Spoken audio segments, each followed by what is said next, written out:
The whole world had the same language and the same words. When they were migrating from the east, they came to a valley in the land of Shinar and settled there. They said to one another, "Come, let us mold bricks and harden them with fire."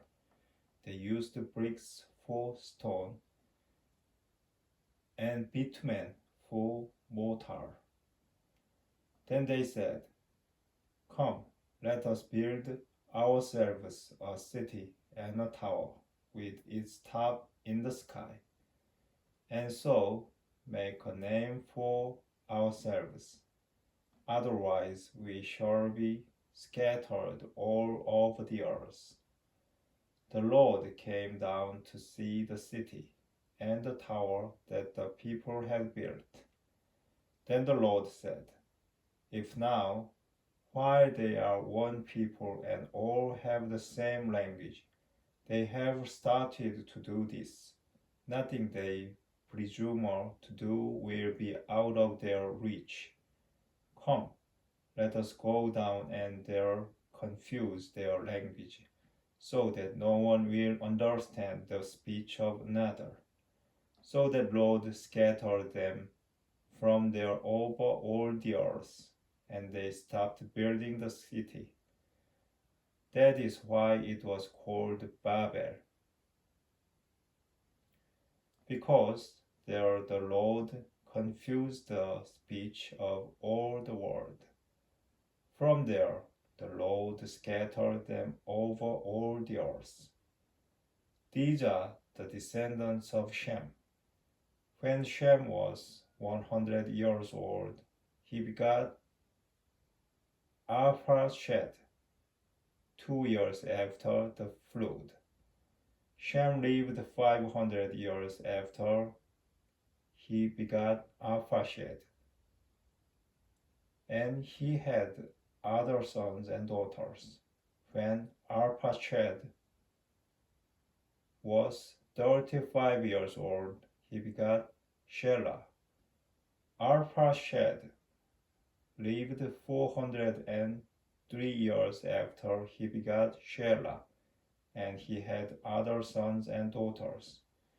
When Shelah was 30 years old, he begot Eber. Shelah lived 403 years after he begot Eber, and he had other sons and daughters. When Eber was 34 years old, he begot Peleg.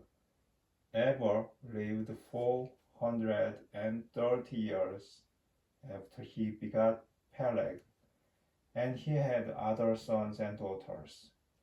When Peleg was 30 years old, he begot Reu.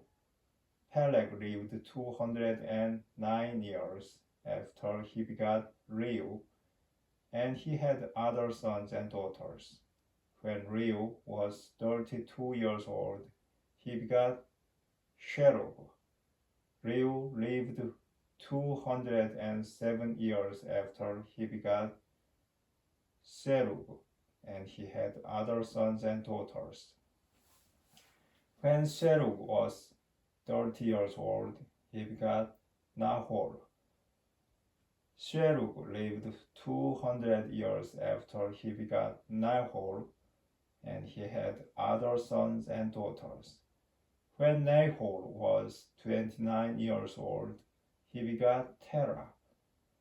Nahor lived 119 years after he begot Terah, and he had other sons and daughters.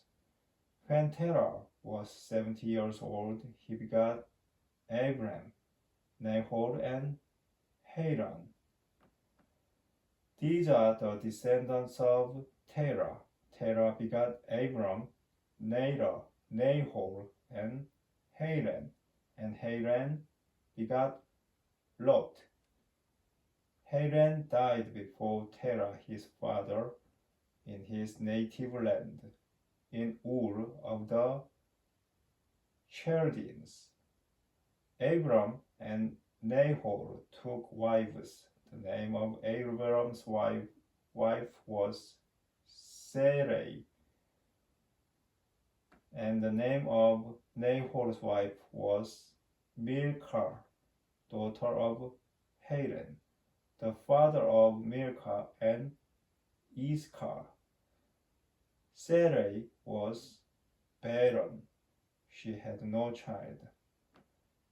Terah took his son Abram, his grandson Lot, son of Haran, and his daughter-in-law Sarai, the wife of his son Abram, and brought them out of Ur of the Chaldeans to go to the land of Canaan.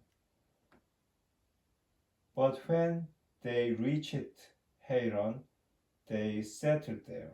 The lifetime of Terah was 205 years. Then Terah died in Haran.